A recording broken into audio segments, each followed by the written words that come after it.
go ahead and call the meeting to order for a while now. And we will just get right into the work session, which is on the balanced decision process. You do have to be roll call first. So, roll call McKee here, Faircamp, Here. Nichols, Also here. Friedrich, Present. Blanchard. Here. All here. Excellent. Well, Mayor, I'm looking forward to introduce you to Jim Prosser. He was first brought to my attention. I was talking with Kendra over lunches. You know, I like to try and get together and hear from different folks. And when I was talking with her, I was talking about things that she's seeing in different cities and how they go through their decision-making process. Because I was recognizing that sometimes I find myself guilty of bringing things to you that maybe were not the best use of your time. And then also sometimes we landed on some things that maybe it was too early in the process, like it needed to cook a little bit more before we brought it to you. And so as I was just processing it with her, I was like, what have you seen in other cities? How do you see other cities do it? And she introduced me to the balanced decision process that you have before you. And so I read through that and I was like, oh, this is thought-provoking and is really kind of raising some of the issues. And so then I reached out to Jim and I said, hey, would you be willing to come and talk with me about this? And so we talked, and I think it's good for us to talk through his framework for him to share. He's a very experienced retired city administrator that has also worked in other roles with Ellers and some stuff. So he's been a great consultant to city staffs and councils. And I'll let him share more about his resume. But when I met with him, I was like, I think this would be helpful for us. And so the plan is for Jim to walk through this with the council and with the directors. And then after we get some guidance on how you're thinking about and feeling it. So then he's going to come back next Wednesday. And then we're going to be having a session with key staff that are bringing products to you so that then whatever we conclude is the way that we want to do things, then we're communicating that to staff so that we have a shared understanding of how we want to. So that's the plan for today and the why. And Jim. Sure, thanks. Yeah, just a few things to start with. I'm not going to spend much time talking about myself because it's pretty boring. I mean, to the extent you have interest, we can talk about it later. And some of it may come up in our discussions. The second thing is, it's really important we manage expectations from the beginning. I am not particularly comfortable talking about stuff in theory. I can do that real well. But what I do, especially with this process and several others, is help people get things done. When I first started working in this general area, I interviewed a lot of elected officials and staff, and I asked them really what they wanted to get done that they could get done, and then what are the barriers to getting that done. And that's how this evolved, was really talking to people and helping them solve problems. This is primarily used, I would say almost exclusively used and presented as part of an effort to work with teams to get things done, particularly either to help take advantage of opportunities, let's say a development opportunity or public improvements that are critical, or to solve problems. So this has been used in terms of preparing disaster recovery efforts, redevelopment efforts after disasters, and big ones. So that's how this is focused. And that's what we want to accomplish. And to really make this useful, it's helpful if we start off with just talking to you and asking you to tell me and share with others, what are some examples of projects you've seen? It could be other communities that maybe haven't moved along, haven't got done, or opportunities that you'd like to see your community or other communities want to address. So that gives me a better framework of how this can be used in your community. So if that's okay, we can start off with that, and however you want to kick that off. Someone wants to start us off? First one, the question was like in Any situation. I mean, this just helps me make this more less theoretical and more practical. Well, I'm just gonna say off the top of my head, I've only been a council member since January. So I guess I would have to put a little bit of thought into that question. I Okay. couldn't just come up with it on the top of my head. Okay, I've been a council member since 2020 and I'm in the same boat. Oh, good. So it's not just the newness. I feel like you've had a pretty effective tenure. Most of the things that we have wanted to have happen, we've been able to do. Maybe it hasn't had the outcome that we would have wanted.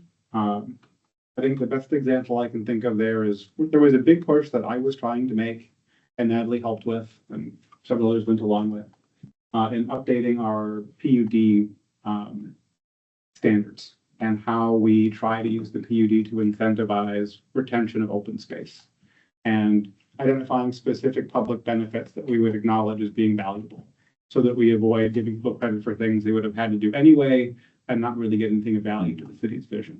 So we adopted all those guidances, I think, in like 2022, 2023, and haven't really seen any applications come in taking advantage of them. So we put a lot of work in, haven't really seen an outcome that we've had a development come through that's actually done those things that we wanted them to do. So I think for me, that's the biggest frustration that I've had in my time. that's good. That's actually one of the more common areas is land use and dealing with that. So that's certainly a good application. If I could build on the land use one, as I'm a relatively newcomer here, a year and some change. But it's pretty evident to me that there's been some false starts in the 30 corridor in terms of potential development, in which there got some traction. Something happened like way long before. I think it was called the Senex development, probably almost 20 years ago. And then that kind of fell apart.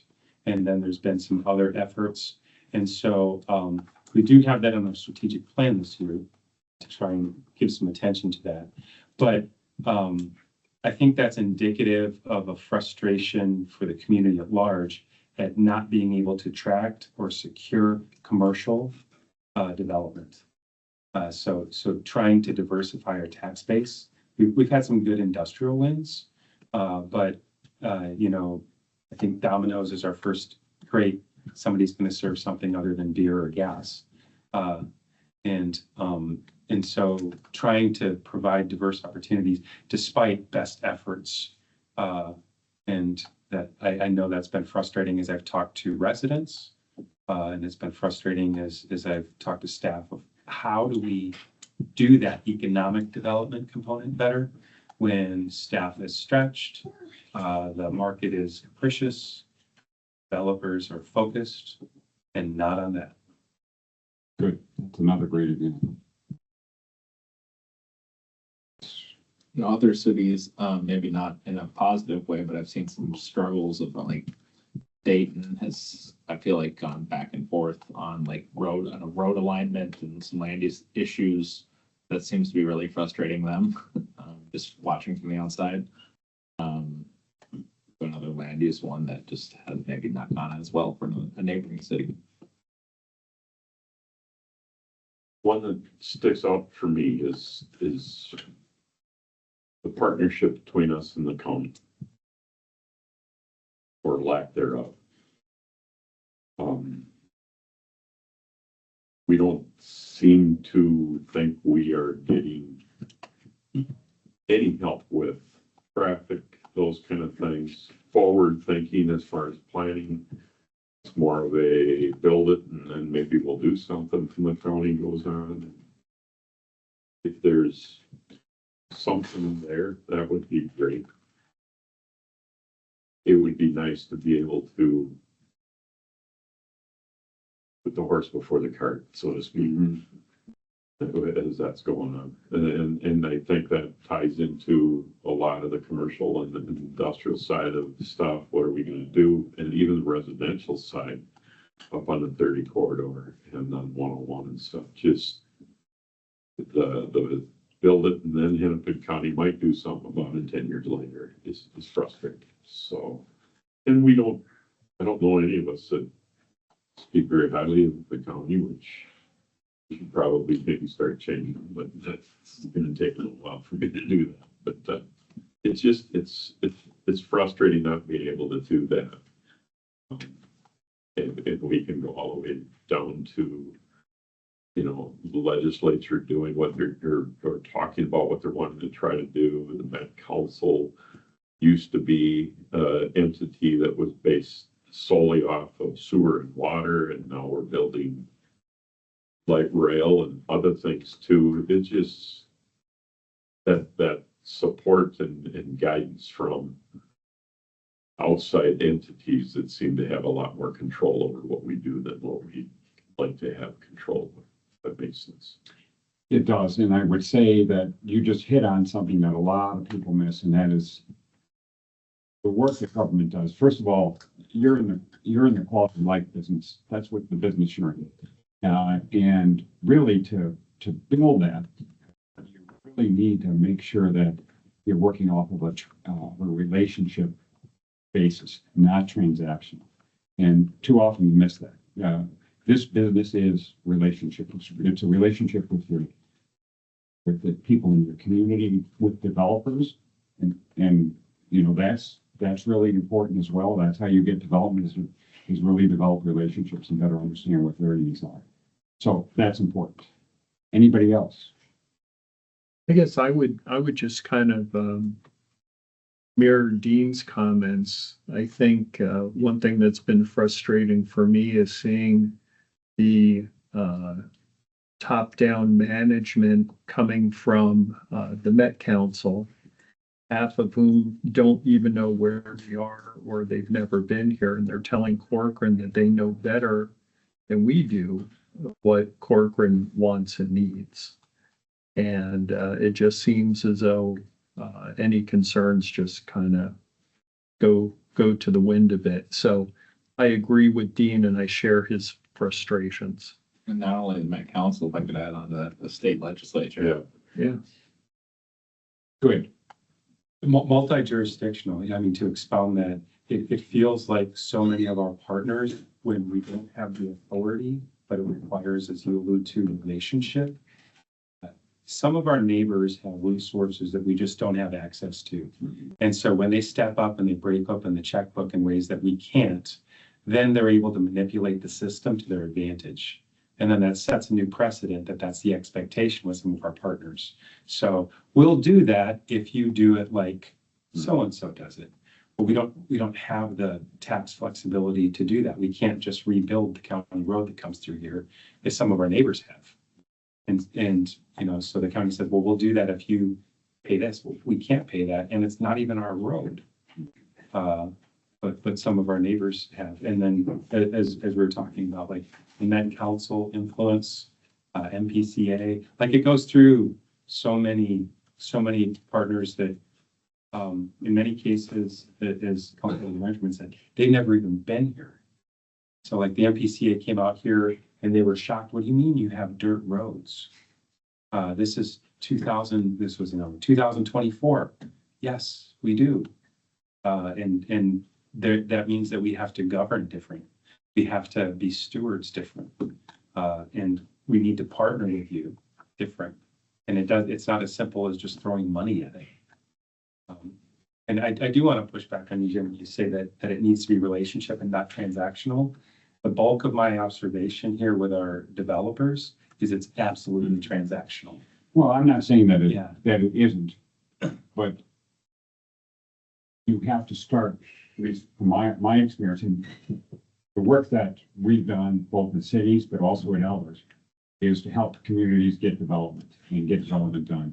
And one of the changes we made is that relationship base. So I won't get into a lot of detail here because we don't have the time. But one of the things we do is encourage communities to really start in the very early process and invite developers in and there's some background and just let them talk about what they need. And I'm so surprised that you get developers, very high quality developers, that'll share that. They're not charging you anything, you have to provide them some information, but they'll share that. So let's get into this, unless anybody else wants to add something. And I would just say that the issue of that you're talking about, especially on that development end, just a quick story. and I only get 4 stories, so, Jay will have to keep track, and after that, you can put the, have the chief put tasers on me. So first story. So I get to, executive director of Central Iowa Council of Governments, which is the Met Council for the Charlotte region, which is a pretty big region. And they had never developed a regional growth plan to do just what you talked about. What are the road systems going to be, not just in the region, our greater Charlotte region, which is pretty diverse, but we had to also, according to this grant, going to South Carolina as well. And your mayor will tell you, South Carolina and North Carolina, very different politically, and even communities. Charlotte was like the Minneapolis. They thought themselves to be very, very progressive. And you have right next to them communities that are very conservative and had dirt roads and very different population base. And we had to develop a regional growth plan that had brought all these communities together. The first time we went out and started talking to communities, there was a lot of fish shaking at me and others on our team. But we ended up being able to, within 2 years, across 2 states and about 78 communities, and I can't remember, 16 counties, developing a regional growth framework that looked at where the roads were going to go, where jobs were going to go, where housing to support those jobs were going to be, what the economic framework was going to be for that, where the utility systems infrastructure was going to be. We got that done within 2 years with broad-based agreement, and that plan is still being implemented today. And we did it using this type of process with a board, with a very diverse board coming on board and helping us achieve that. So that's possible, but it takes a discipline. Again, to manage expectations, I'm not going to tell you anything you don't know already. What I am going to do is provide a framework for how you make decisions that'll allow you to do 2 things, and this is critically important. If you'll allow me, and 2 most important things you manage and that need to be managed are time and risk. And the time is elapsed time and just the finite time.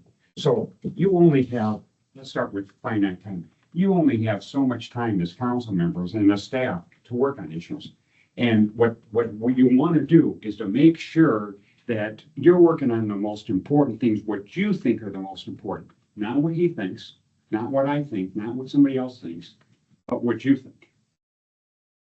There are things you have to do, like pass a budget, do some zoning actions, but you know what?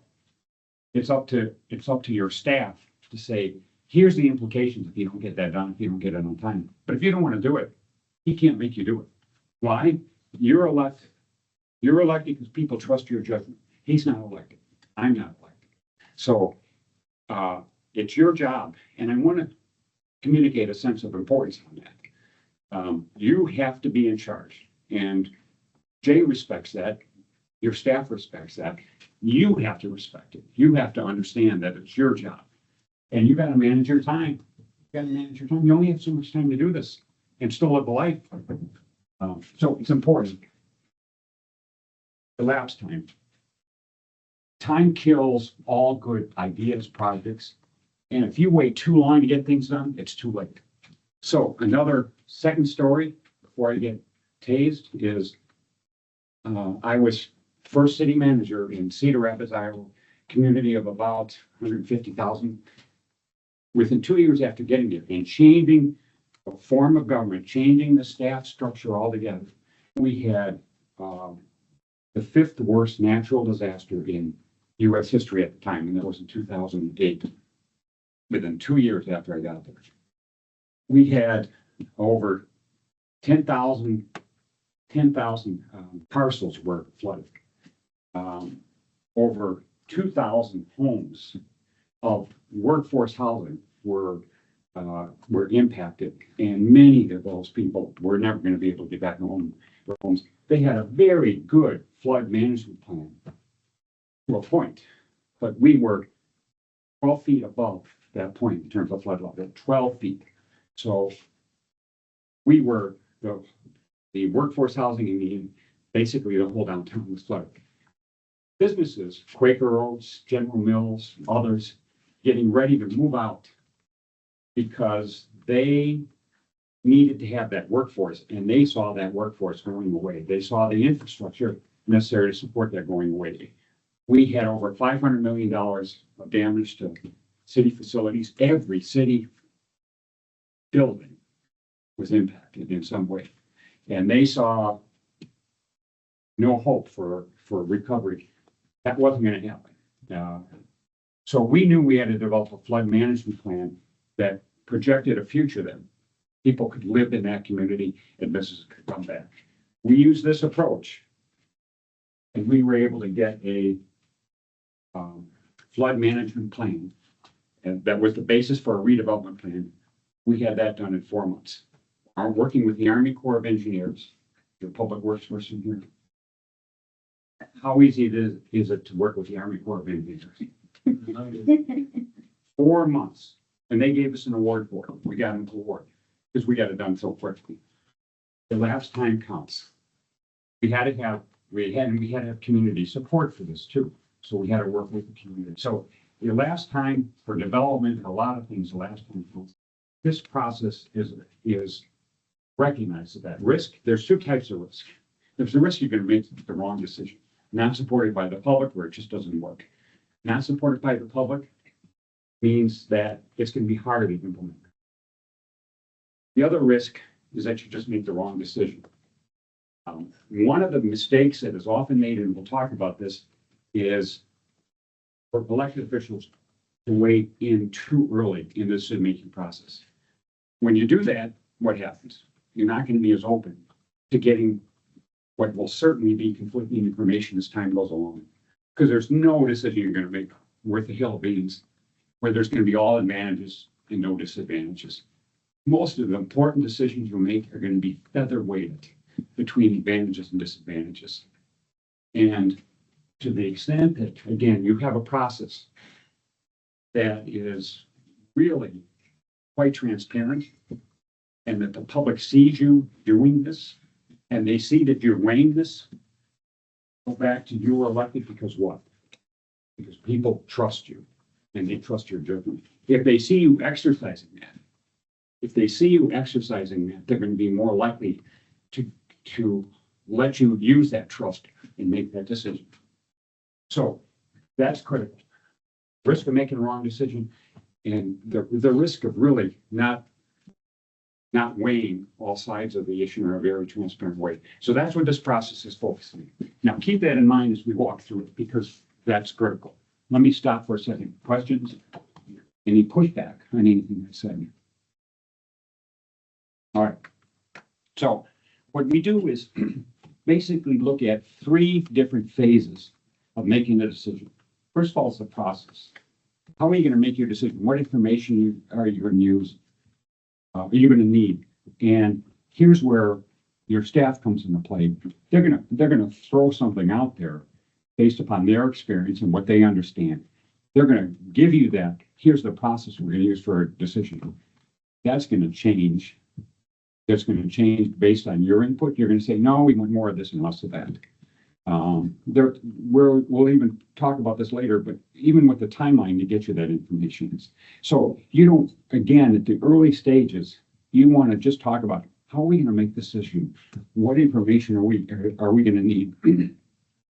And your staff is going to provide some of that information for you, but you're going to look at it and you're going to say, yeah, that's good, or we need more of this or that. And that may change over the course of time.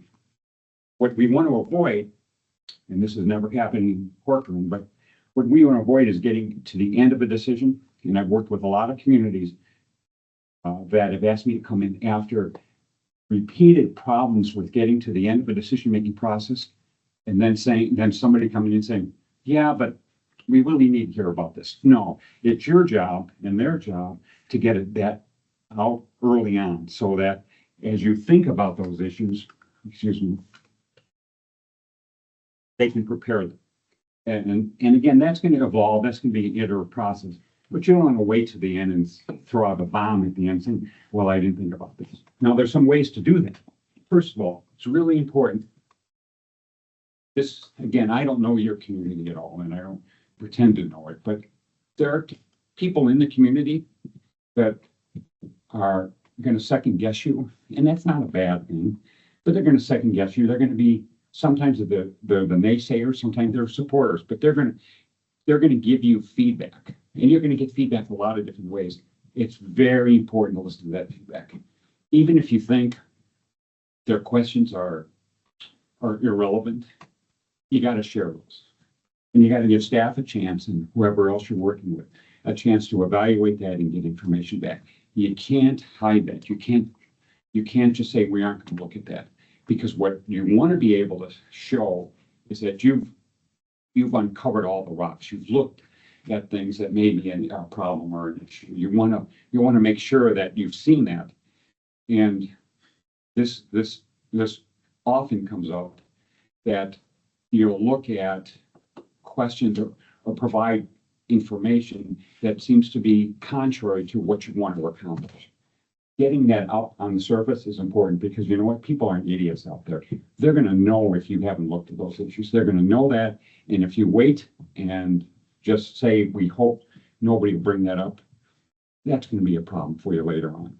So you don't want to do that. You want to get it out to the surface and have your staff prepare information to help you examine those issues that are brought up. So that's process. That process is very important. And again, the process can evolve over the course of the time, but you got to start with a skeleton of what that'll be, and then continue to say, is this a process issue or a policy issue? So then you get into the policy discussion, and that's looking at the information that's been provided based upon what you've asked for. And again, you may ask for more, you may say, you know, we don't need more of this, we need more of that information. And again, in some cases, you're going to want to see input from the public. And there's a separate discussion we get into in some detail about systematic ways to do that. The discussion I had earlier about the flood management plan, very controversial. People lost their homes. They weren't going to be able to return to their homes. Businesses, small businesses, lost their livelihood, and that livelihood could not be reestablished without homes nearby, or their business could not. I mean, these were not billionaires, millionaires, even thousandaires. I mean, these were people living paycheck to paycheck. Yet we needed to make sure that they were involved and saw what we were doing and really participated. And a lot of times, sometimes just emotionally letting us know what baggage they were carrying and what they would.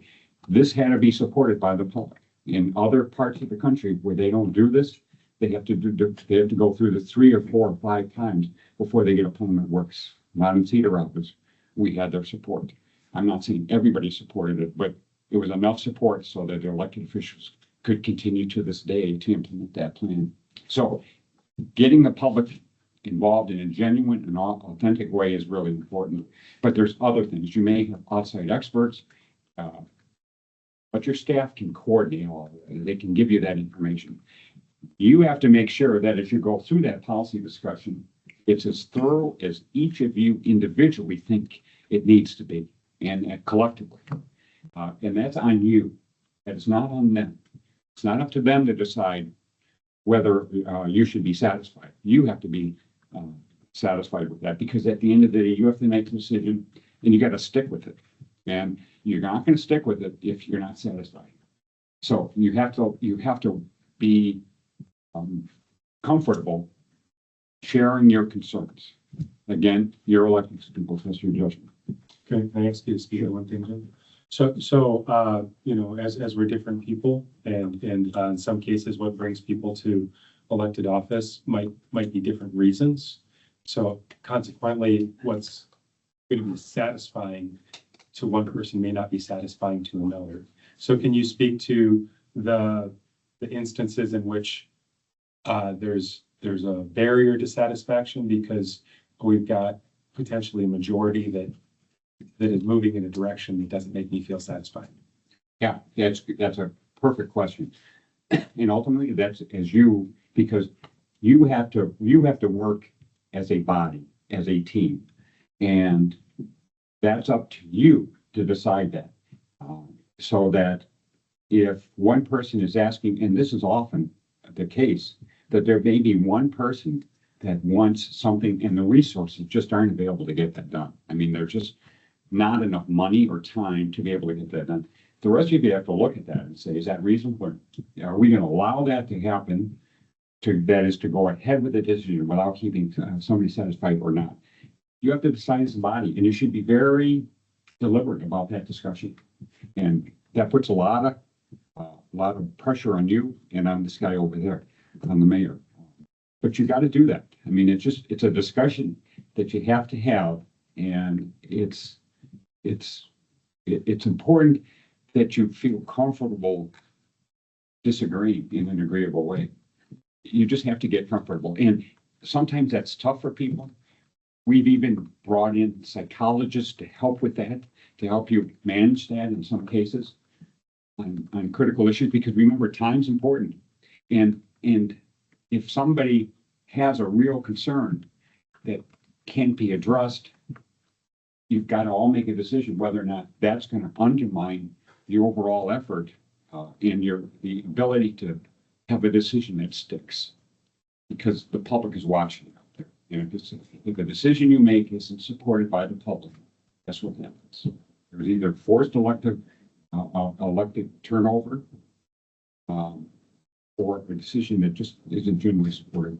And forced elected turnover isn't a good thing either. Why? And I've seen council members say this, well, we're going to make this decision, and if the public doesn't support it, I don't care. We're going to get it done. If I lose my position, then so be it. No, that doesn't work. I mean, that's just a coward's way out, because at the end of the day, if somebody gets unelected, then that could certainly cause that decision to be upset and not implemented. And then what happens, and we've been called in more often than I'd like to count, where that happened, and then revisiting that important decision has to wait a couple of years till things calm down, until people kind of let that pass. Or you can't. So I just wanted to, my question wasn't directed, we've got great collaboration, my time here, but I came from a community in which the reason I got the job was exactly what you were talking about. A decision had failed to meet referendum a couple times. Council decided to move forward, and the city still is very divided about it. It was a major investment in infrastructure. It was a controversial decision, and it continues to be a problem for follow-on staffs and follow-on electives, because the community felt very strongly about it, and the council was able to get a majority consensus that contradicted. Yeah. And that's that. And that's the decision you need to make. I mean, you need to make that decision whether or not you've got enough public support to avoid that type of problem. And each of you have got a different lens on that population within your community, and you've got to listen to it, and you've got to understand that you're going to hear from different people and different things, and that's okay. You want that to happen. That conflict is a good thing. It's resolving conflict inappropriately is a bad thing, but conflict is great, because that really gives you the substance to really thoroughly discuss an issue and to work out those issues. Again, it's important to remember that the most important decisions you make are rarely all advantages or most advantages and very few disadvantages. Almost always that other way of balance. They're just always. And I just have to say one more thing about that. And that is, I can't tell you how many times elected officials have made decisions and me or the team thinks, oh, wow, that's the wrong decision. But you know what? We pride ourselves on understanding, first of all, that you're elected, we're not. And we pride ourselves on making those decisions work.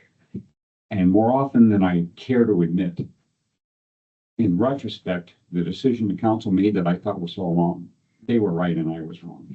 You know, that's because we're not as grounded as you are in the community. And I'm not saying that to make us look better, or to make you look good. It's just a matter of fact that that's your job. It's your job to make those decisions. And because you have that bank of trust within your community. And we want you to understand that, but also to build on that trust. And how do you build on that trust? Is to really be thorough in your review and understanding of what concerns may be that you have, that other council members may have, that your constituents may have.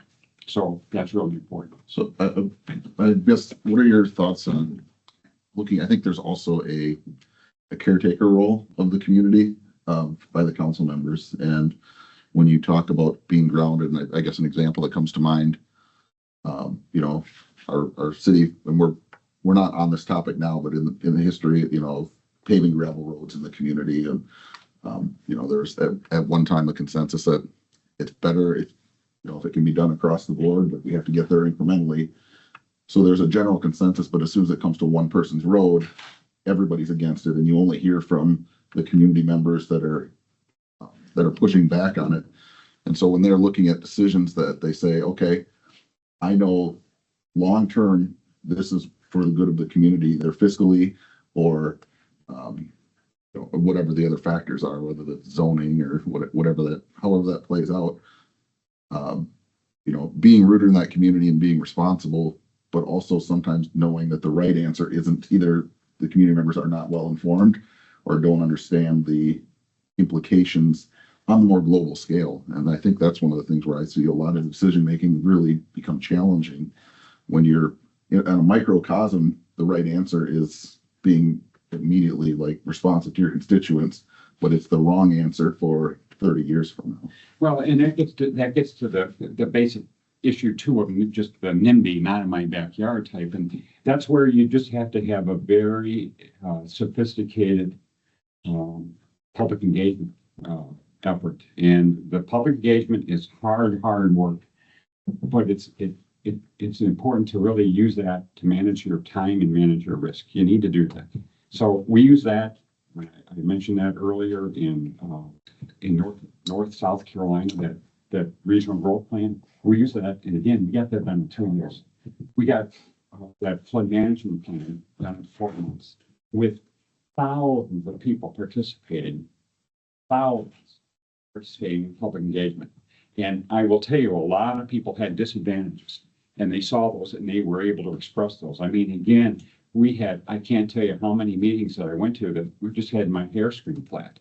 But I will also tell you that sometimes after that, if you allow people to do that, I still remember, to this day, I remember one woman really coming after us because we hadn't allowed her to rebuild her house yet.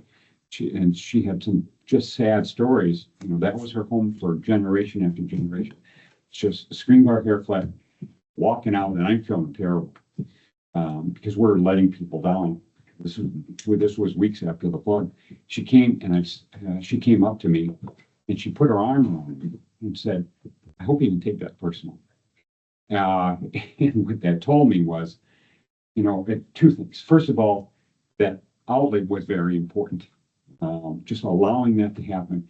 But also later on, we would have people that would come up and say, "We do not agree with the decision, but we're not going to fight it." And they would use different words. But why? Why? Because they saw they were heard. The participation plan we use allowed people to see. I mean, we would write down, here's what they thought was wrong with what we were doing, and we'd respond to it, but we couldn't always satisfy. I mean, there were some things that we could not address, but you allow people to see it.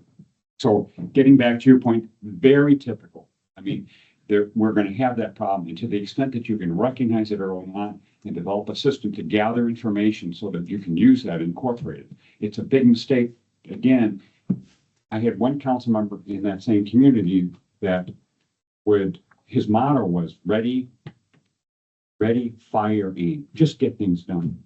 And the problem with that is, that would be great if you got the right thing done, but if you didn't aim the right way, you would have to redo a decision. And again, more often than not, we would have been called in as consultants to solve that type of problem, where a decision didn't work, wasn't able to be sustained, and then they still had that problem or opportunity that they wanted to take advantage of. So do it right. Do it right. Take the time, take the pain, because it is painful. This is not easy stuff. But we're do it right. So that decision process, again, that's where all the information is in, and then you spend time really thoroughly debating it. I mean, you do not want to leave a stone unturned there. You want to make sure that that's very transparent. People see you doing that, and you make a decision. Again, the mayor that I worked with in Richfield, was a mayor that we really struggled to get along when we first started working together. But it didn't take too long to realize that he was probably one of the best mayors I've ever worked with. Why? Marty Kirsch would wait until the end of the decision. And he would then say, and he'd listen to everybody, the public, and he'd listen to other council members at the decision meeting. And he'd say, here's what I heard, or some of the advantages to doing this. Here's the disadvantages, and now here's what I'm going to do. And I can't tell you how many people would come up afterward and say, well, thanks. At least you heard us, because he was able to do that so well. And I realized he was risk management for me, because at that point in time, he made it clear it was his decision and the council's decision, not the staff's decision. And that's important too. So that's the basic process. We walk through it in more detail.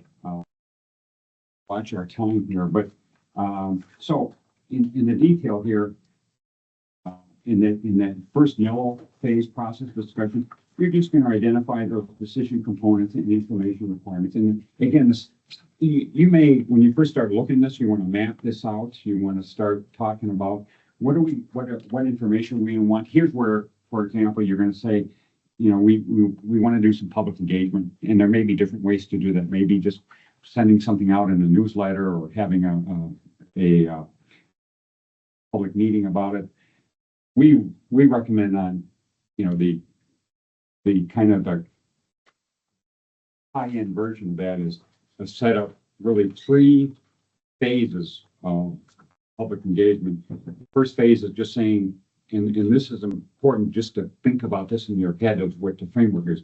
The first phase is just to think about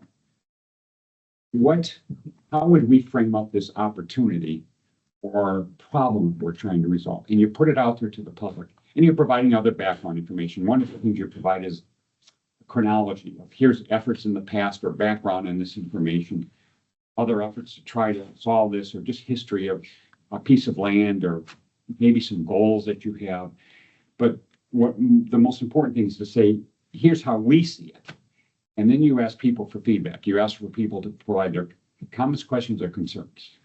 And we take that information and reframe what that problem or opportunity is. When you reframe it from their perspective, certainly not some outside experts. One of the biggest mistakes we make, and I've seen make, is looking at how I would present something, or some planning firm or some other consultant.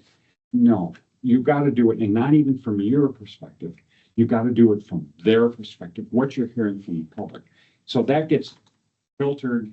I shouldn't say filtered, it just gets condensed, and you look at it and you say, yeah, that seems to capture what we've heard. And by the way, at those first meetings, you invite the people that are most critical. And again, I don't mean that in a negative way, but you want people who really think about these things and are likely to throw out opposing viewpoints, because you want to get that in there. But you want to get a full spectrum of people from the community to give you that feedback. And then you want to frame it from their perspective.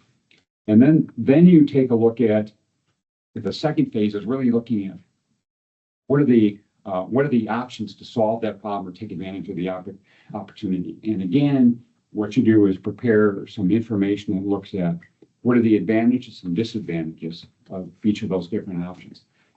And again, you're going to ask the public to give you their feedback on the advantages and disadvantages. They're going to provide or provide some other options. They're going to give you that information. And again, you're going to take it and distill it, and feed it back to you, and get it back to the public. With at that point in time, you're also going to be taking a look at, from your perspective, that is the elected officials. You're elected because people trust your judgment. What seems to be the best way to solve this problem? Can I ask one question? So this, as I'm just processing as you're talking, Jim, this makes it clear for elected officials and staff. We also have appointed officials. So we have some commissions, which some of the feedback that you're talking about, there's been decisions to create opportunities for the public to provide the feedback to those commissions, and then the commissions to provide their input and understanding of that feedback to the elected body. And one of the concerns that I've heard sometimes is if they go to the commission and they provide their feedback, and then the commission provides input, and then they come back to the elected body, what purpose does the commission serve then? Like the commission is supposed to help become more efficient, to provide those touch points. And to your point, we also want to provide lots of opportunities for that feedback. And so this is my question to you, then what role does the commission have? Yeah, So for example, like a public hearing, you have a public hearing for a commission, and then they come, and then the public reps provide the same feedback to the council again, and it's almost like a second public hearing. That's not the most efficient way to make decisions. No, but some of that is unavoidable. Some of it's written into legislation. Others, to the extent that it's possible, you want to train your boards and commissions on some of those decisions. Some of those decisions, let them do that and have them manage that public participation process. But on the big ones, and you have to decide what the big ones are. When the ones that are going to be controversial, that again, you gotta, I want you to figuratively tattoo the managing time and risk inside your eyelids, because that's what it's about. You've got to look at what's the potential risk here. I mean, is this something that could potentially blow up on us? And you've got to figure that out if you're elected. And you've got to decide, on this one, we're okay with allowing the rec advisory commission or some others to manage that process. And you may make an individual decision and then change it later on. That's okay. But you can't do it all because you just don't have the time to do it all. And you got to decide which issues you're going to address. So sometimes you're going to want to do that. Sometimes duplication is just unavoidable. On zoning issues, unavoidable. But to the extent that they're doing their job, they're going to say, here's what we considered. Here's the advantages and disadvantages. And to the extent that you can get them trained in those areas and just have some help walking through that process a couple of times, you're going to get a much cleaner transcript of the information that's important. People are going to see that you looked at those issues. Are they still going to come to a meeting and let you know what they feel? Sure, they are, and that's good. I mean, that's just part of the process. And the Can I just take what you just said and try to feed it back to what I think Jay's concern was? What is the purpose of the second round of feedback? I think one of the points of value, having gone through that process on the resident side in the past, is when the residents give input to the planning commission, for example, I guess the Parks Commission too, potentially. Ideally, that commission is going to work to transmute that feedback into specific policy recommendations and edits to the resolution, to the plan, proposals for the council to try to put in place when we make our decision. And if we only did it at the council level, you don't have that extra several weeks of modification and revision for staff to go back and review what else could we do here. I think getting that feedback early is still valuable, even if we end up getting the same feedback again, because I think the plan itself has changed somewhat to accommodate it, at least in cases where that's possible. I think it's really helpful what Jim's saying there too, is differentiating the types of decisions that we're making. Like if that happens with every decision, then we really are duplicating. I appreciate what you're saying in terms of giving time to respond, so that we can come up with better information to address concerns, potential alternative resolutions to consider before we get to the decision point. So process-wise, that makes sense. But if we do that for everything, then, there might be another way. Like I know that the last community I came from, the Parks and Recreation Commission essentially felt like they really weren't valued at it, and eventually it was dissolved because it would come back over and over again to the council. So if that's what's going to happen anyways, like, okay, they didn't make a decision now, and then it's going to come back 3 weeks later for council decision. To Jim's point, like being efficient use of the time, differentiating from what you're saying, like, okay, they've prepped the field, now we're ready for a decision. And so we're getting some more feedback, got better, more evolved and enhanced information to make the decision that comes together for the decision point. What I was experiencing was it happened over here, then we had the same decision over again, it got tabled until they brought it back again. So it wasn't efficient. That was the heart of my question. Thank you. Just to kind of add to that a little bit, as far as like different commissions and supplying information to the city or to the council, I feel like sometimes it ends up being the commission is pitted against the council, and then the council becomes the bad guy because they don't agree with the decision that the commission has made. So I don't know if there's a way to like help that process along with the communication. Because I can think of 2 instances that it's happened where it's been pretty contentious. And I don't know how council can move around that. It's maybe there's Joint no way, training, maybe. Yeah. maybe there's no way to do it, but it does allow the residents time to actually go to that first meeting and then also come to a second meeting too. So it helps align with what you're talking about, getting information out to the public so they can let it sink in a little bit. Yeah, and I'm sorry. Oh, just minor things. Another benefit of having kind of, might be a little bit duplicative, but sometimes people can't make it to the first meeting or to the second meeting, and so they want to be able to share their input on it, and at least having multiple opportunities helps.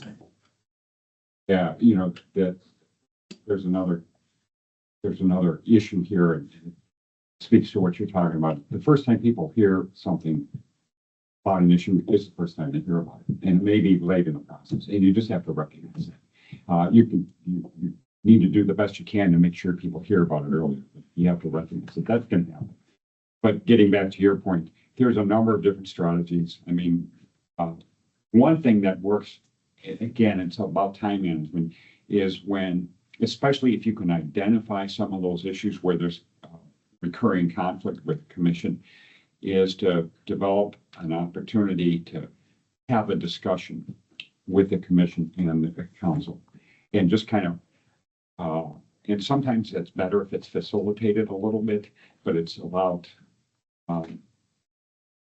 just surfacing what the conflict is, and then just identifying why that conflict occurs and what your expectation is. A lot of times it's just lack of information, lack of understanding of the expectation, lack of understanding of what the law says sometimes, or how it fits into the bigger issue. One of the problems that we run into is just that sometimes people think there's infinite amount of money or time to address some of the priorities that a recreation commission may have or a planning commission may have, and that just has to be addressed. I mean, you don't want that to fester for the reasons you mentioned. Does that help? Yeah, a little bit. So, so in any case, I mean, again, I think we can move on from dealing with boards commission, but that's an important issue. To make them more efficient is really very, very helpful. And that's an investment of time that you have to decide whether it's necessary and you're able to make it. There's a way to do that. So after you look at what information you need to give staff a time to say, here's the time that'll take to develop that, or we may need some outside resources and then feed that back to you. Most of the time, that's not going to be a big issue, but occasionally it is, because they're going to take either more time. You have limited staff. I mean, this small communities require a lot more work on staff. The toughest work that I've ever done was in the first community I worked in that had just a very limited amount of staff. That's just tough to do because everybody's got to be so much smarter in a wider variety of areas.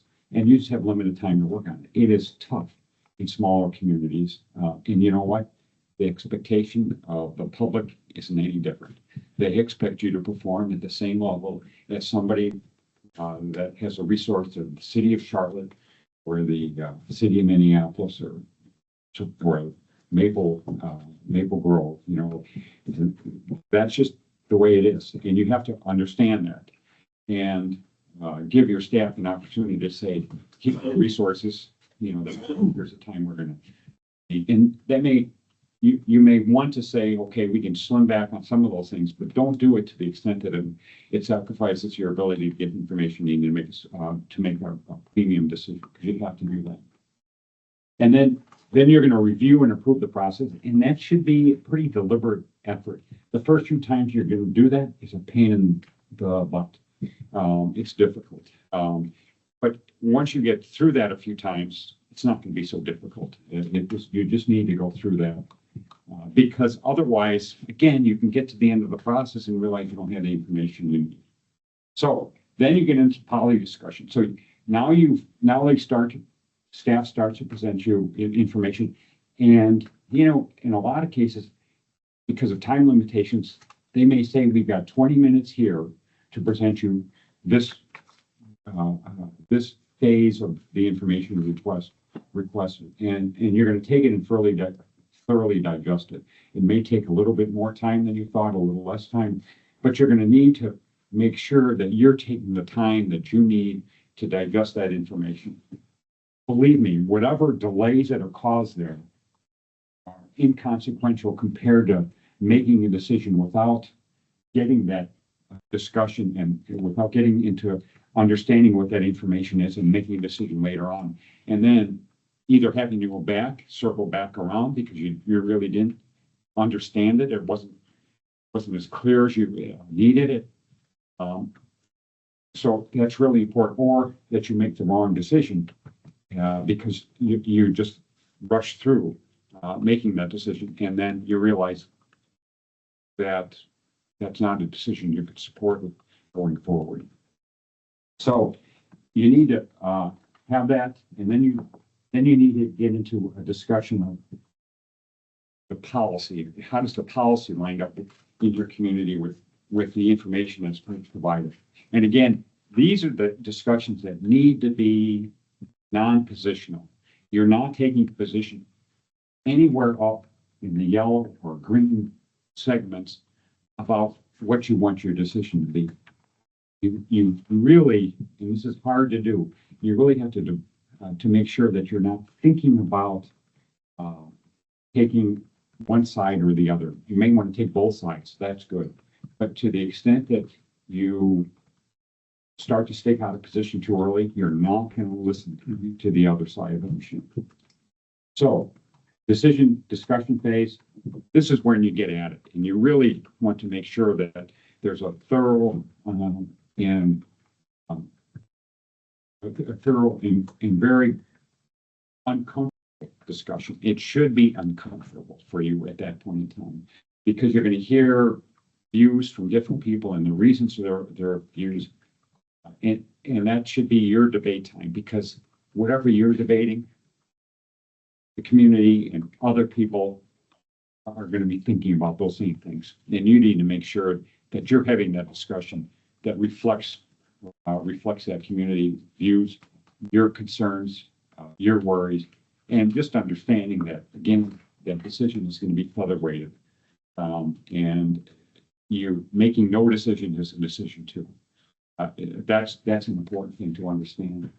So that's it. There's some on the back page. There's some some process rules and recommendations.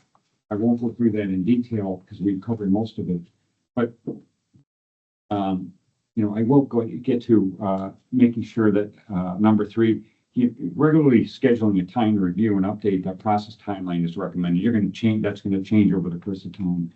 And to the extent that you're working with the public, a public setting, providing some updates, just a few minutes in the council meeting saying, this is an important issue we've been working on. And here's where we are in that process. We got this information. We're going to be discussing it at these meetings. It's also 5 is also important. Sometimes you just need to take those big policy items and put them into smaller chunks. And that 7, we've talked a lot about that.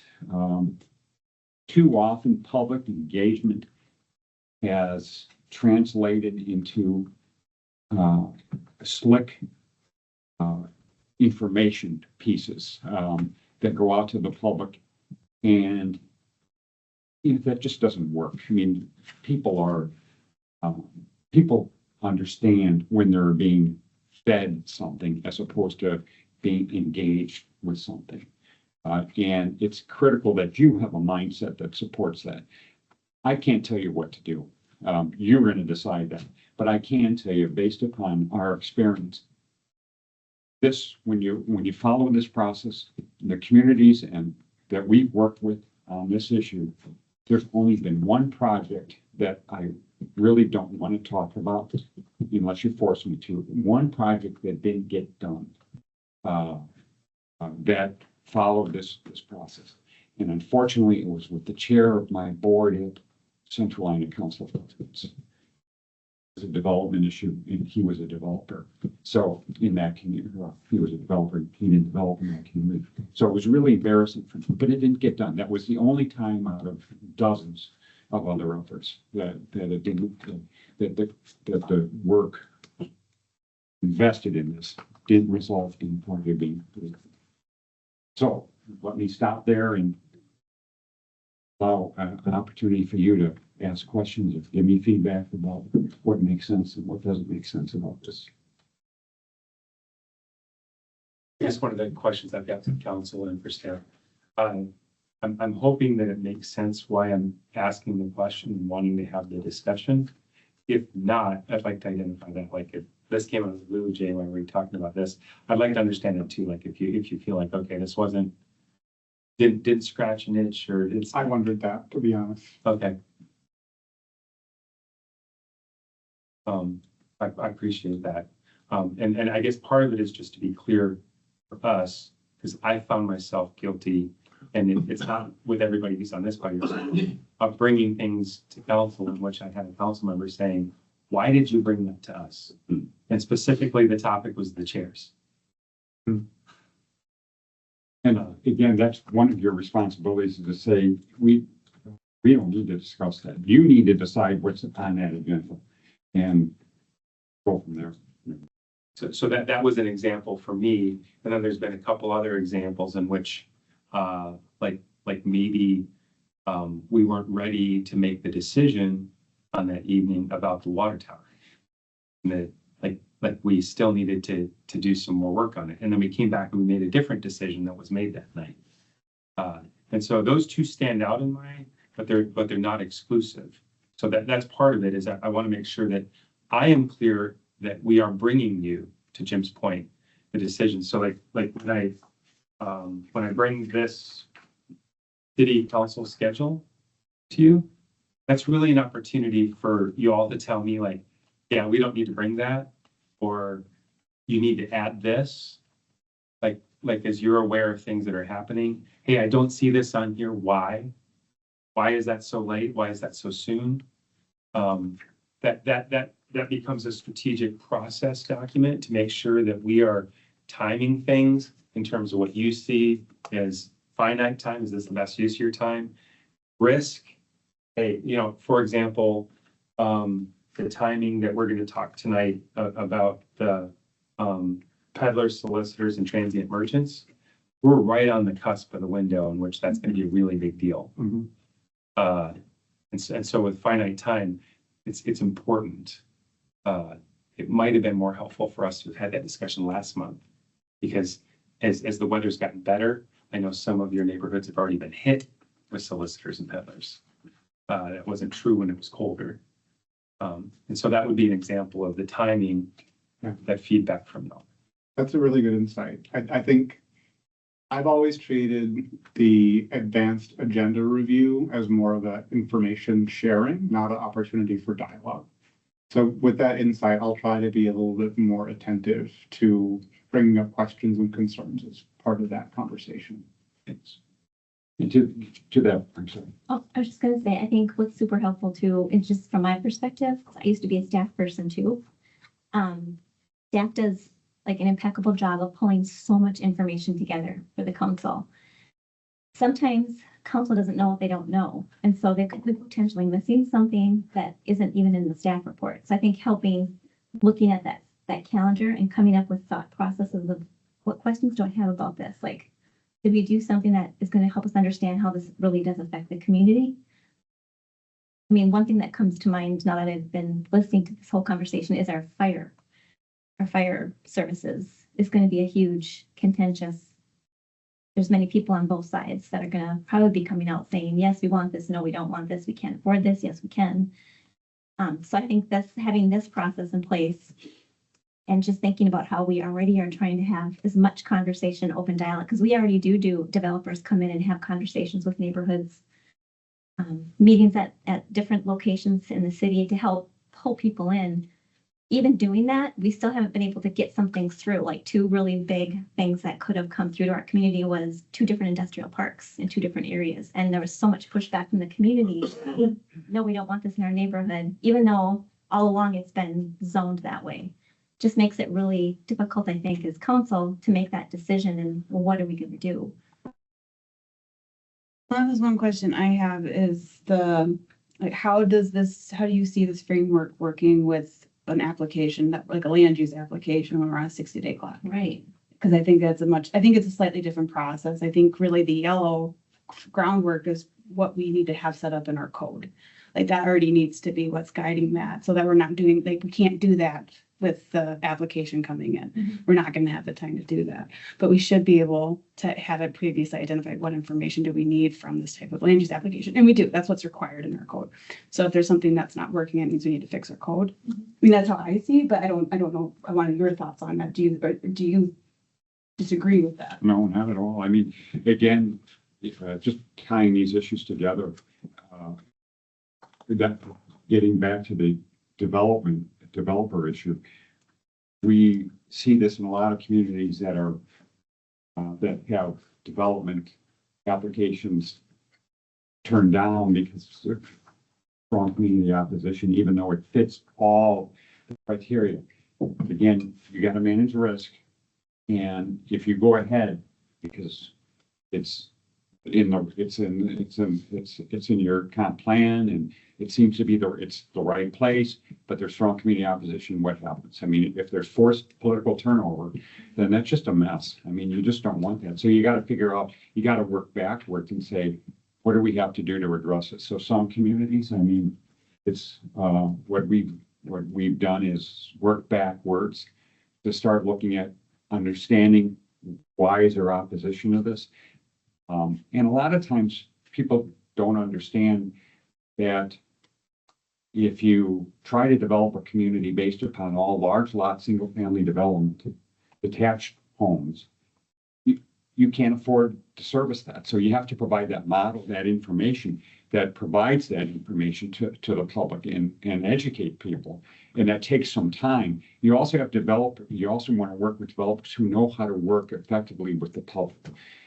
But I also have to say, and some of my best friends are developers, but you can't really put your role in their hands.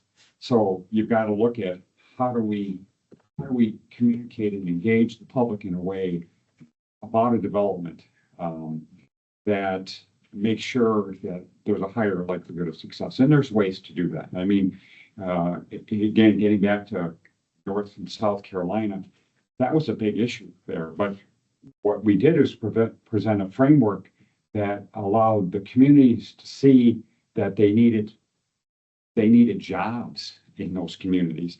They needed tax base.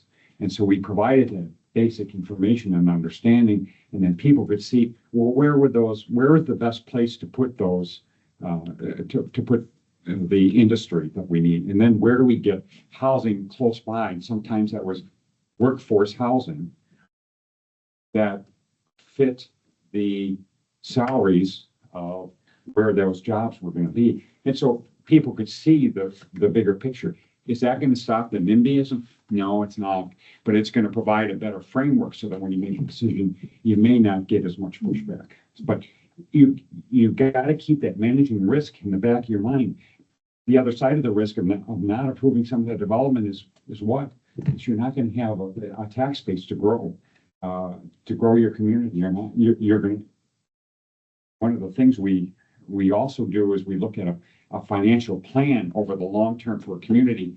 And we show that if you continue to develop on large detached single family homes, to the extent that some communities think they want, that the tax rate to support that is going to be way up here. And the only way to get it down is to look at a more robust economic development framework that allows some industrial development, some office development, some commercial development. So you got to look at that, because the impact that it has on your services if you don't do that, and just the tax base just won't support it. So I mean, that's a tough job to be able to do that. But we did that for a region in a very diverse area, and we did it within 2 years. I mean, now we had a big chunk of money from the federal government to be able to accomplish that. So I don't want to say we did that just on our own, but. I want to build off what Natalie's talking about too. So different types of decisions. Some other communities do it how we process a little bit different. So for example, a concept plan is a really great way for council to become aware of potential development opportunity, those developers to come in and share their idea and get feedback so that they're not spending time or money to move in a direction.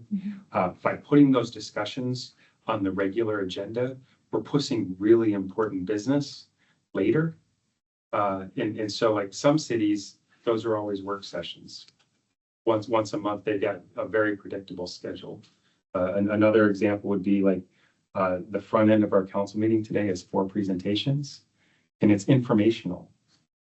In another world, those might be helpful work sessions, because there aren't a lot of decisions. Well, there aren't decisions that need to be made right now, but it will drive decisions. And then it moves our primary council meeting to more of a business meeting, in which we've given you the information, those first 2 phases. We've given you the things. Now you get to spend your time working through the process of the decision. And so last time we talked about that, and I can appreciate our busy lives, that might not be preferable. It's hard to get those worked in. But in terms of efficiency, acknowledging like Natalie's talking about, we have some things that were on the clock. And so like our second meetings are super heavy development. But how those meetings would look different if we did a work session development to those things that we're not in the decision phase yet, versus now we have to make decisions, and this is heavy public engagement. And some of those meetings, because they're heavy, we've had a lot of discussion about things that we're not ready to make decisions about. And now it's late in the evening and we're having to make important decisions when we're 3 hours or 2 hours into our meeting. So that's also part of why, like, okay, how do we want to make decisions? To Jim's point, what are we making decisions about? I thank you for the latitude that you've given us. A lot of things, our consent agenda looks a lot different than it did a year ago. So those things that don't need a lot of discussion, we're trying to put those. And then sometimes we discover like, oh, you want more discussion? It's very easy for us to pull it off the consent agenda and add that. And not all cities allow that. So I want to acknowledge and thank you for that, because that has helped us be more efficient. But the types of decisions that are on a clock, elapsed time versus finite time, that's a helpful point in terms of being respectful of your time. Yeah. Usually at work sessions too, if it's a concept plan, if there are people, they're there just to listen and they wouldn't be allowed to speak. So that would shorten our time. We have a better way to discuss, more options, more time to discuss whatever it is that we're at the work session for. And then it also only allows a specific amount of time. It's like, it's going to be an hour. This is not going to drag on for 2 hours or 2.5 hours, like sometimes it potentially can. So I would be in support of a work session, even if it was just once a month in front of one of our meetings. And think about ways to gather input from the public. You could just ask them if they have comments, question, or concern about what came up to write it down. And then you could all look at it and decide what you want to do. Getting back to Natalie's point, and again, very important when you're at that finite amount of time. You also need to look at the developer. Sometimes the developer is willing to say, I want to extend this if they can, in order to get some more input, because if it's going to go down in flames because there's so much public opposition, there should be some other options that you may want to provide if they're willing to do that in order to address some of the concerns. Any other worries about this or concerns? I feel like the best application is for non-routine decisions. For Jay, to your point, and Natalie, to your point, for things that we have to do repeatedly, we want standard work for that. Maybe we incorporate some of the ideas. Sure. But I think where this is really helpful is probably in cases where we're trying to make, well, like Bezos would say, when you're going through a one-way door, this would be an appropriate tool to apply. Our green master, if we had this from the start, that would have been really helpful framework, I think. Or the Northeast District guidelines. Right. Something Yep. like Yep. that scale. Yeah, exactly. And it's come up, like when we keep circling and hitting, like I think about the woodpecker that's, we keep hitting it in terms of code and zone. But if we were to commit to a enterprise soup to nuts, outsource it or something like that, like a deep dive into our code. Natalie does great work, but we're responding each time. Like under duress, we're like, okay, this issue came up and they're trying to resolve this. And correct me if I'm wrong, because I want to speak out of turn, Natalie. I think if we were to go back and do a relook of our code soup to nuts and have somebody come and help us do that, that could help us be more efficient. I think Mark already did that. Is that a fair statement, Natalie? To just reevaluate the code. I mean, I definitely Yeah. think there's areas, like there's portions of the code at this point, like in our subdivision ordinance, that's like, that's not even what we're doing anymore because it doesn't make sense and it hasn't made sense for a while. So I have to kind of like, I just haven't had a chance to update it. And I want to validate, like, the work that Natalie does is incredible on it. And doesn't have enough hours in the day with all the other things, like she's got how many 60-day on the clock things that are with her finite time. We end up addressing those issues because they become a problem. Like she was saying, it no longer applies. And so that might help us be more efficient as an example. That's something that doesn't have to be a non-routine decision. Yeah, and just that whole issue of development and permitting, I will tell you, that's one of the most common issues we're dealing with these days because people are, especially developers, are frustrated with how long it takes to get things done. But staff has got legal requirements. And a lot of times, and it is this number 3 or 4 story, but I was getting my butt kicked in Cedar Rapids because developers pretty much had their own way before they got to manage the form requirement, and they were very dissatisfied with how long things took. And I'm thinking, oh, they're always complaining, so what the heck? But, my council members were really needling me about this, and so I thought, well, we'll get it. And what we decided to do was look at how do we streamline this process. And so we actually brought the developers in to work with staff using a facilitated process, a lean process. And what I found was there's a lot of stuff staff thinks we could have done differently. A lot of things working with developers that we were able to achieve time savings, and we just eliminated some steps. But some of it was council because they wanted some things. And so we brought that together, presented to the council, and we were able to really begin to streamline some of that and reduce the amount of staff time it took to do the work, because staff well, they have to comply with law and they have to meet your needs and expectations as well. But they have a lot of pressure from developers who want things yesterday. And so getting them to work together and help streamline it was really very, very helpful. And when the council had presentations from staff and elected officials, staff and developers, that made a big difference because they saw we were on the same page.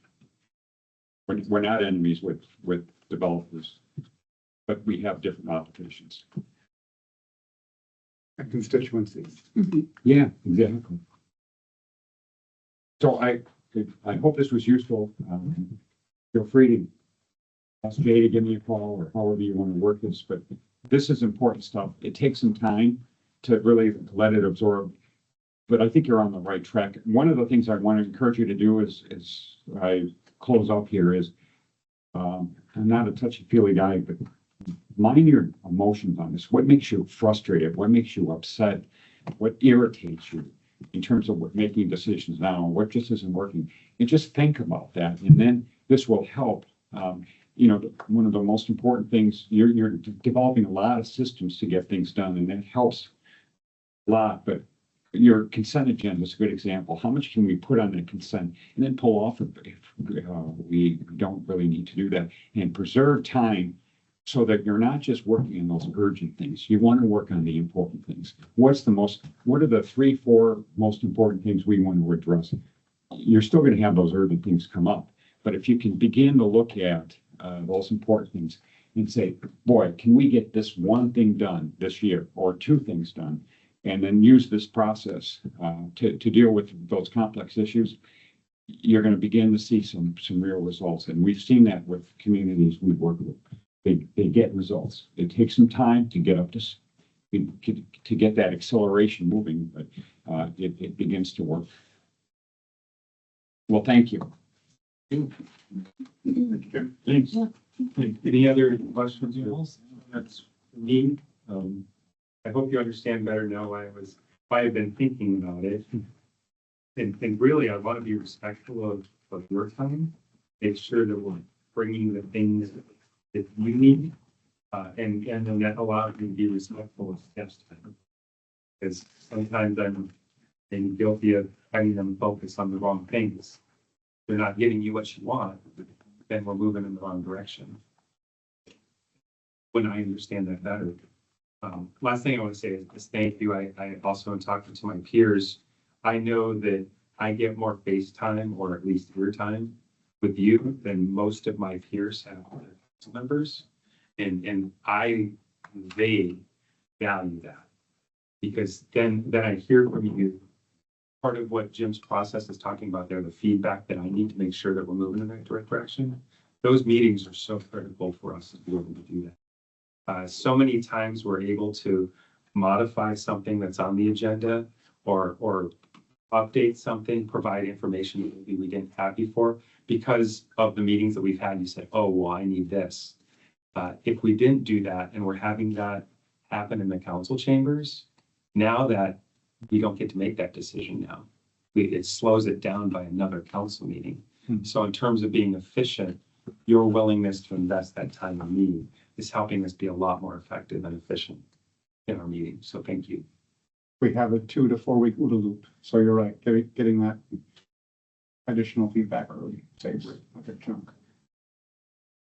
I'm wondering if part of your reason for having us have this conversation is so that you can set up the packets and staff's allocations appropriately.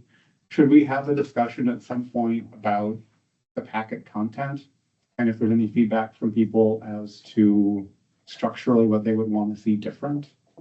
That would be super helpful. I proposed this a while ago, and now Granicus will make it easier for us to do. I don't like our agenda. I'd like to simplify our agenda, but I don't want it to be my idea. I'd like you to think about how would be a better framework if you see other cities or even your own, if you all are in different types of businesses and other experiences. How can we make that agenda flow better? I'll just share the way that a city that I came from, it's by department rather than new business, old business. The reason that makes it really helpful and easy is when we're putting the agenda together. If there's nothing for the public works department, then there's nothing on that line. But what happens right now is the clerk's office is adjusting things. What's coming up? What's coming up? The other thing that makes that easy when you do that is if it's the same, if it's all items C are public works.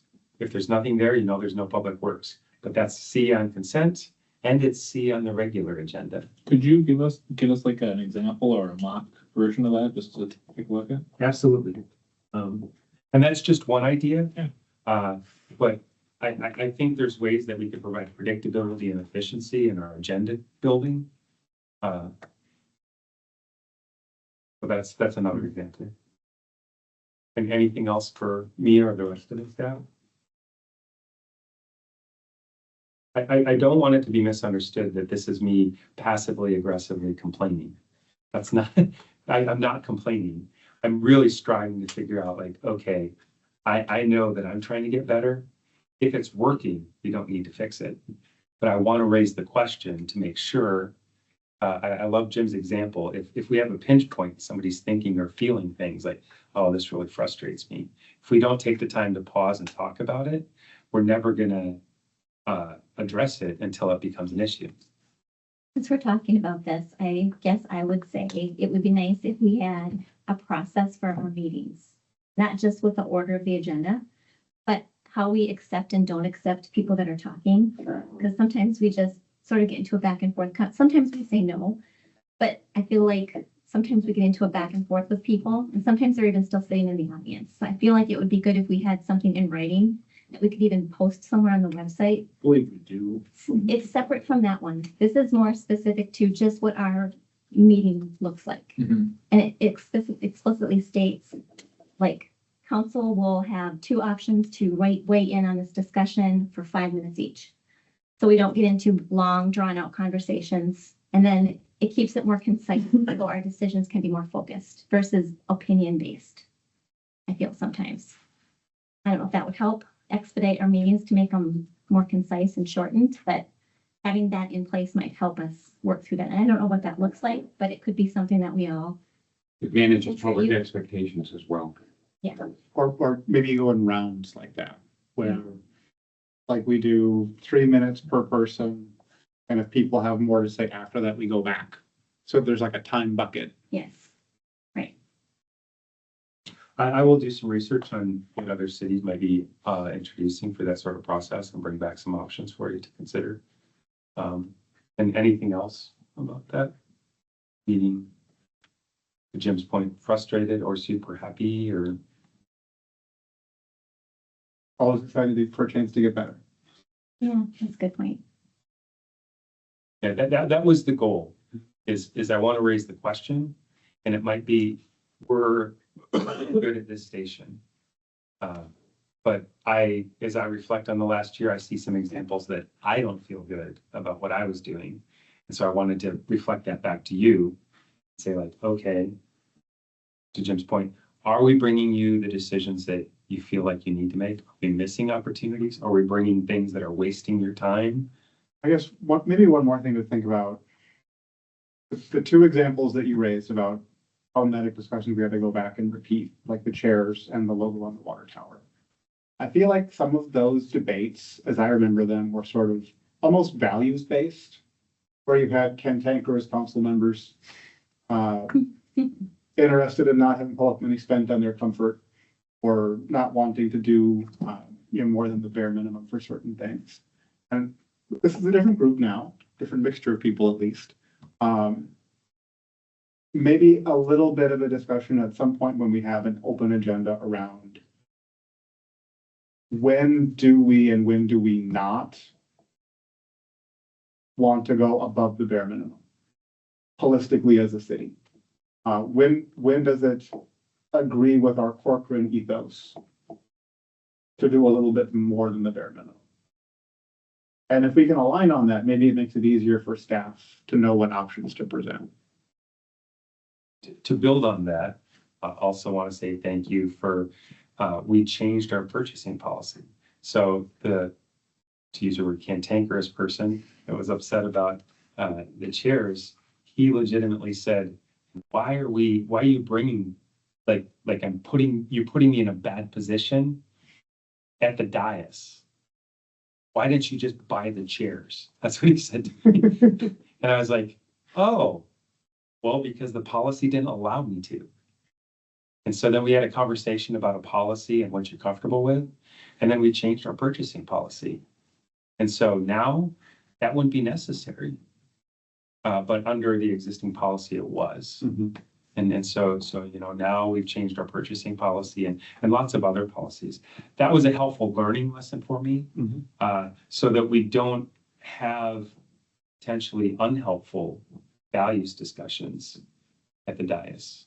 Because I think at the end of the day, even that person who didn't want to spend a lot of money agreed that's not a lot of money, and even said, why aren't we buying better chairs, ironically.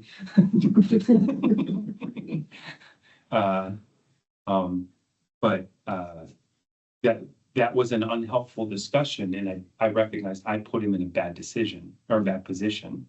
And so that wasn't something that I needed to bring to council. Mm-hmm. So that wasn't helpful. And so that's an example, like, okay, what decisions are we thinking about here?